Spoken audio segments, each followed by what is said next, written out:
niggas was happy, my pockets was hurt. I talk to the Lord, say the lesson be first. I practice, I'm preaching, this life is a present. I'm selling these verses, I feel like the reverend. My life is a blessing, I don't fear no weapon. A wolf in sheepskin, but the Lord is my shepherd. I'm back and I'm better. We have BY3. We have BY3, the big money man in Atlanta. Now I got you here. We may have to get Trucker Brown videos and New Regime videos. Because cool. You happen to be in Atlanta as well. Oh yeah, sure. So, you can speak on a little bit of the music stuff as well. Cause yeah, definitely. How old are you? 23. 23 years old. 23. Young buck. And a lot of people don't really like what your generation is doing. Bro, tell me about it. I feel like it's definitely, I get a little bit of punishment from that. You know what I'm saying? Mm-hmm. Like, people don't trust people my age, so a lot of things, be harder for me to do. Like, you know what I'm saying? I can't even, like, when I go rent a car or something, if I rent a car, bro, like, I'm under 25, I gotta pay all type of fees and, extra stuff, this, that, and the other, like. They charging just because you're a youngin'. Yeah, because, I don't know, it's your generation in music.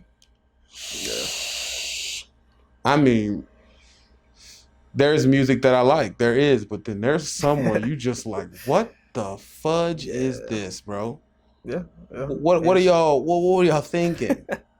It's I feel like it's more of a trend thing. Like, honestly, I feel like it's are you probably referring to what they call mumble rappers? I don't know. I mean, there's some mumble rappers. I mean, people consider Kodak a mumble rapper. Well, nah. Well, I feel like people nowadays, like now, they used to when he first came out just because they thinking, oh, he just another dude. But there's a lot of people that I've seen that's actually starting to recognize him as like, oh, Kodak can rap. Yeah, he's technically a young phenom. Like he's at the same level. I mean, and people don't count Kodak's hits either. Yeah, and that's what I'm saying. Like, you got to be a 7? Yeah, close to it. You got the one that he first dropped, which was No Flockin'. Yeah, Patty Cake was a hit.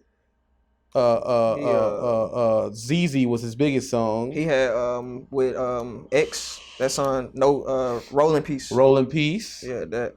And then What Is Up With You? Yeah, he had a lot of hits. Yeah, I mean, if he would stay out of trouble, I feel like he could catch your boy 6ix9ine. Oh yeah. 6ix9ine did 11 top Billboard. Yeah, man, with 6ix9ine, like, that was just. Like, that was crazy, and you couldn't tell the man nothing. Like, no. People would think, like, they could say what they want about. He did numbers, like he did numbers. Like, 200, 300, 400 million. And then they kept saying, "Oh, he can't do it again, bro." Like, he just kept going. Like, all the way to the box. He just kept going. Like, because I mean, come on, bro.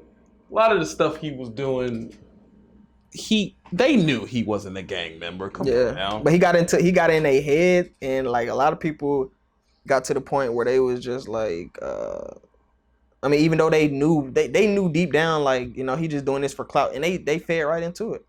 They fed right into it. He won in that aspect. He got people doing a whole bunch of. I'm fucking my own mic up. Yeah, we ain't at Vlad TV status yet. We still got learning in the streets. Hold on.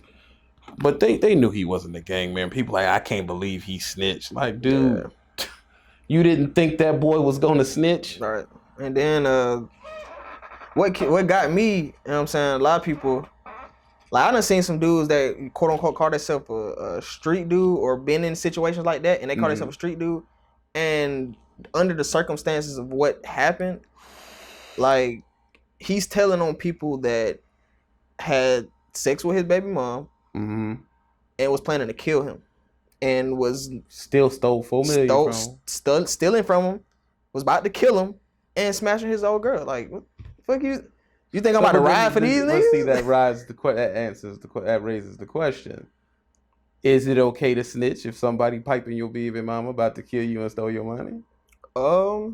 If y'all both in the boat, and the boat about to fall, and it's a chance that, you know what I'm saying, both of us gonna drown, or if I can save myself, you think I'm about to drown with you, and you betrayed me?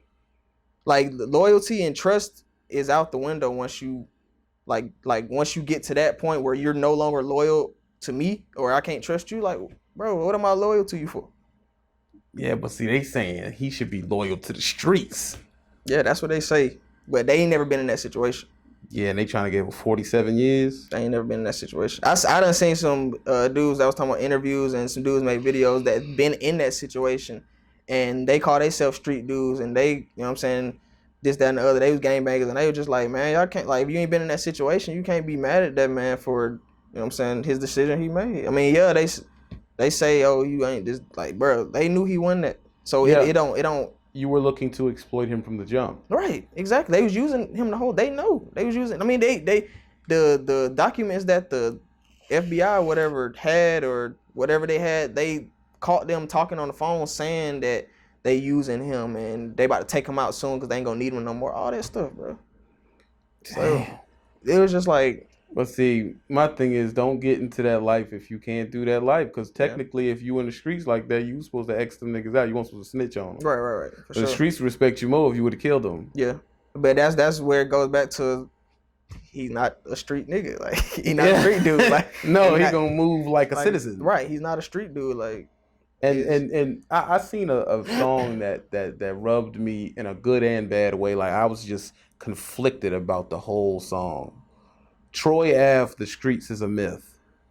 You probably ain't heard it. Yeah, but in the joint, he just saying the streets is a myth because you know Troy Ave snitched too. Oh, dude, and it's like, I just feel like it's certain like people got it a black and white thing. Oh, you snitched, you lame, or you didn't snitch, you cool. Like, these, man, it's I feel like it's certain circumstances. You know what I'm saying? First of all, like I said, we're gonna go back to 6ix9ine. It's not a street dude. That's a fact. But he ain't playing by the rules. Right, but at the same time, it's just like, okay, are you about to sit there when you got a chance to, you know what I'm saying? If you, like, it's a chance that you about to be gone for most of your life.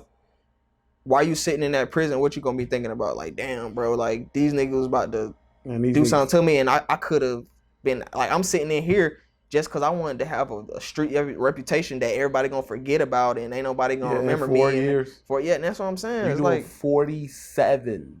That's 4 decades and 3 quarters.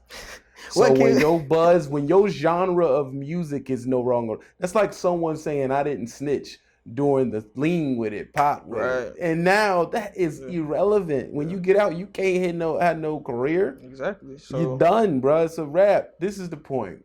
Where he was wrong at was trying to appropriate street culture when he wasn't a street dude. Right. That's number one. But he was doing it for, I don't mean to interrupt you, my bad, but no, you good. The way he was doing it, the reason he was doing it, money, bro. Like, that's not an excuse though. No. I'm not saying that. I'm just saying, like, the money, the reason that's the reason he was doing it. Like, people got to understand, like, he was just a clout chaser. I mean, there is people in this, a lot of people that said you can't knock him for his hustle. Like, that's his hustle, bro. His hustle is to draw attention to himself, do all this crazy stuff. Everybody's like, who is this rainbow-haired kid that's, like, you know what I'm saying, supposed to be a gangster and selling blood this and blood that. And, like, you know what I'm saying, who's this rainbow-haired kid? The internet started going crazy. And what he do? Selling off the charts, bro. Went like, selling off the charts. So, like, that's what sells. You know what I'm saying? It sold, so he stuck with it. But at the end of the day, it's just like it came to a point where it got real. And it's going to get real if you play with that stuff. Like they say, if you knock on the devil's door long enough, someone's going to answer the door. Mm-hmm. It's as simple as that. To me, it's cooning. Yeah. It's project pimping. At the end of the day, at the core, that's what it is. It's people talking about a situation they are no longer in and marketing it to sell a product. Right. It's cooning. It's basically, it's pretty much showing a negative light on hood situations, which plays into how cops look at you when they walk up. It plays into a lot of things. To think that it does not hurt the situation, it does. We know that it does. Right. And then you know that the cops are watching every move you freaking make. Mm-hmm. So at the same time, you doing clout and you got the hood. Every place where hood cats gather to celebrate hood stuff, the cops are watching. Oh, yeah, definitely. It's a public forum. They don't need a warrant because you made it public. Right. You published it. It says publish. They can look at it just like everybody else can. Just like everybody else can. They're citizens. Yep. And on there, you said, I'm going to take a hit on this person and that person. What do you think they're going to do? Right. Really, it's good to be a detective right now. Because everybody's telling on themselves. You seen the video where he somebody had recorded him and he was talking to somebody, I guess like Chief Keef's cousin or something like that. And he was like, hey, blood, I got a 30 pack on him right now, blood. I got a 30 pack on him right now. He putting a hit right there and he on camera. Yeah. You know what I'm saying? Like because he's thinking, oh, I'm just trolling. Yeah, but he was like, this serious, right? Yeah. Like that's not what I'm saying. Court. Like he thinking like, oh, I'm just talking. Like, nah, bro, like the people that you're surrounded by that's really doing these things that you know what I'm saying, you just saying, like the police watching you and them. So they taking this like, oh, he just put out a hit for real. I mean, you could say, oh, no, I'm just playing. Like, nah, bro, they not going for that. Like, no, because it's one of them situations where there's so many other ways. I mean, 6ix9ine could have came out as a rap rock dude and headbanged, and he would have been all right. Yeah. Would he has done as many? No, because a lot of people saying, yeah, you getting all these views, but are the views from the jigabooing you doing? Is it from the trolling you doing, or is it from the music?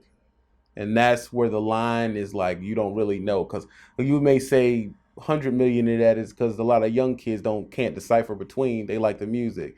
And then another couple million is probably from just a looky-loos, like I want to see what this goose is gonna do. Yeah, and that's why I'm saying he was so big on social media. Like a lot of people, I heard a lot of people say, as far as like in certain industries, they was like, you know, publicity is publicity. Like they don't care. It's all of it, good, bad, whatever. Publicity, bad publicity, like publicity. whatever. Like if I get somebody attention, no matter how it is, that like attention brings money when it comes to certain industries. Yeah. Because if you doing numbers, you're gonna get money. So that's a fact. That's what he. And it's sad. It's a sad situation because you have people watching you, and I tell people I feel either way because I'm very vocal about I'm not a gangster. Right. You know, I'm 34 years old. I'm past the thought process of that. Right. I am a multi-business owner citizen that pays taxes. Right. I'm not about to go out in the street and I'm going to get a tool and find you. Bro, I'm not doing 15 years to find you at all. Right. I'm trying to stay free and in some pussy. That's a fact. Like, I'm not going to be locked up with 5,000 dicks. Like, I don't see how that's hood. That's not cool. If you're not in the 80s, you had the redlining in us owning property. You had the people actively not hiring us. You didn't have a lot of industries. It was a lot of reasons. You also didn't have the internet for the young people to even know what was available. Right. So if someone was hustling in their mind, even if someone says it wasn't true, they thought that was the only path. In 2018, you picking up something and selling it and making $3,000 a month makes no fucking sense because you could have got your ass on a truck and made twice that. Yep. And no one would have been looking for you. Yep. So you can't say that, you didn't have to do shit. Yeah. I got in the trucking with a GED and they didn't even ask me for the GED. I could have just walked in there at the high school. Right, yeah. Shit, I was about to say, they ain't like, when I got, they ain't asked for no type of educate. They just wanted to make sure you had a license. Yeah. CDL. Are you breathing? Right? Yes. You dumb enough to sign the paper? Yes, you're out of here. Right. You got a CDL. As long as you got a CDL, bro, they'll put you in the truck. Shoot, I went to CR England with no CDL. They just... Oh, yeah, that's what definitely. I'm just saying, they bust me from the street corner, bro. Yeah, that's what I'm saying. They was like, well, where you live? I live nowhere. Trucking. Can you make it to this place? I said, yes. Boom. Union Station right out of D.C. All my DMV cats know what I'm talking about. Right. Went up there. The bus pulled up. I took the train from where I was, sleeping outside. Mm-hmm. Rode it up there, hopped on the bus, and that's been gone ever freaking since. Yeah. Didn't cost me a dime, none of that. That's what I'm saying. And you can't say you didn't know, bro. Yeah, like you said, it's a choice at this point. Yeah, it's literally like you're literally got like a this job. and this, and a lot of people will say like, man, I don't know no better. My family ain't teach me, bro. Like it's resources out here for you to learn yourself. You can't blame what you're doing no longer, especially if you're a grown man, bro. Like you past the age where and then a lot of people like to say like, yeah, man, I've been grown since I was 15. I've been doing this, doing that since I was 15. Like if you that grown, been doing this and doing that since you 15, if you really that grown as a grown man, like you wouldn't be risking your freedom by, you know what I'm saying? You gonna make $3-4 grand a month. Right. Cause I mean, let's be real. The crack epidemic cats was making ridiculous. I remember when I was a kid, cousins of mine that will go out there and be out in 50 minutes. Yeah. 50 minutes, everything they got is gone. I'm talking about kids that was 14, 15 was making 1,000, 1,500 a night and then making it to school. That is not the streets anymore. Yeah. Back in the day, you would drive and we would drive through places and you would look over and it'd be dark and all you would see was lighters. Mm-hmm. It was just a pack of fiends outside. DC, you would drive through DC and you would go around the corner and look in the alley. It'd be 60 motherfuckers in there smoking, all lined up. It ain't that type of clientele at all. You old if you smoking crack. Yeah, that's an old thing. Cats is popping pills. Yeah, and who run that? The pill mill doctors. Yeah. So why am I gonna risk going to prison, making sweet love to a man for 10 years when I can make double that in something else? It's just people like, they just want to be able to say that, yo, I'm from the streets, I'm in the streets. Like I feel, bro, honestly, bro, like people that's not from the streets or in the streets want to be in the streets more than dudes that's really about the life, like Bingo. From the streets, bro. Like, dude, I'm telling you, bro, ain't nobody real trying to, like, ain't nobody trying to say, people trying to get out the hood, bro. Yeah. Like, people that's really in the hood, they want to get out. Yeah. Like, why you think some of the rappers that's real hood, where they living at now? They in the suburbs around all the people that ain't even been to a hood before. Nope. Cause they know, like, you can love your hood and love where you from, but they want to get out, bro. Like, people that want to be in it, it's people that's not from there. They posing. Right. They not from there. They project pimping. They want to be there to market themselves. Right. And to me, it's like you get what you get, and that leads to the next question. Is like the great Nipsey. Yeah. You know, everyone gets that bag and they want to help, and that's understandable. But the question is, should you just go post up back where you was born at with 2 McLarens? Like, nah, probably not. Boosie said it best, bro. Like, Boosie he always said it's like you can't really, where you came from, as far as like rappers, like when you know what I'm saying, shoot up, people gonna hate on you, bro. Like, when you become a star and you live where you at, some people will be like, oh yeah, man, I can still go up in my hood, I can still be in my hood, but most people not living there, bro. Like, Adrian Broner, like, they been told this man, you know what I'm saying, his car had got shot up one time. They been told him to leave out of his city. He finally did it. Like it had been some incidents before, but I think last incident he had, his car ended up getting shot up. He was like, oh, yeah, it's time for me to go. Like, cause people just hating, bro. Like, people see that, oh dang, like, they just want to pop you because you. Like Boosie said, bro, like, you got a dude that was in the same second grade class as you. Y'all doing the same thing, but when you get older and you pop and he's still in the same position trying to figure out, you know what I'm saying, why he ain't doing good in life, but it's his own fault, but y'all was in the same position at once upon a time. It's just you took off and he didn't. So he's jealous. He want to pull you back down.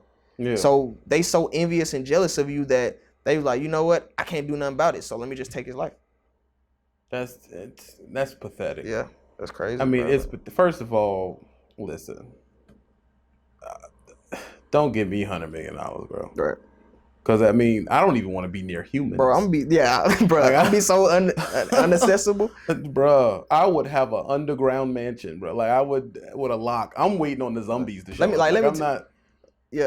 All right, so one of my friends, I had one of my homeboys over my house. Like, I don't really have too many friends anymore because I kind of, like, secluded myself from a lot of people. But, like, one of my friends that came over to my house, I think it was like a couple weeks ago, and where I live at, it's a gated community and it's in like the suburb part of, like, and it's kind of expensive over there. And I was just like, yeah, man, like, he like, man, it's nice, like, nice in here, like, how much you pay? And I told him, it's like, dang, man, you paying that much? And he like, I was like, yeah. He's like, man, he like, yeah, it do. He like, it costs to live safe. I'm like, bro, like, I live safe, bro. Like, you know what I'm saying, you gotta pay for it, but you ain't go be in no bull. Like, you ain't gotta worry about looking over your shoulder, bro. Like, you know what I'm saying? Because this is a fact. The people who are shooting people and they the hardest niggas in the world are scared of white people. Yeah. if you move your house 6 blocks into a white neighborhood, I just remember when I was a youngin' and we'd be riding, and like, oh, we're gonna go up here. Nah, man, it's hot over there. Yeah. What you mean it's hot? Yeah. Nah, man, they be hot as hell in Merrimack, man. I ain't trying to go up there. You go up there, all it is shops and white people. Let me tell you, that's what people like. Some people that I used to, like I said, that especially the ones I used to chill with, like back when I was in high school and stuff. I don't really associate with a whole lot, but like I, you know what I'm saying, see them every once in a while or whatever. But and then some I talk to, you know what I'm saying, a couple times a week. But like they'll come to my house and they be like, man, it's hot over here, bro. I'm just like, what you mean? Like it's hot over here. And just what you said, It's just hot. They basically saying a lot of white people and there's more you know cops. They feel more cops, and... like because it's just a suburban. It's like it's a nice suburban place. Yeah. Like And I like to out. live. Yeah, I like to live over there in that, bro. Like I don't have to. You know what I'm saying? Like I'll pay the extra money to live safe.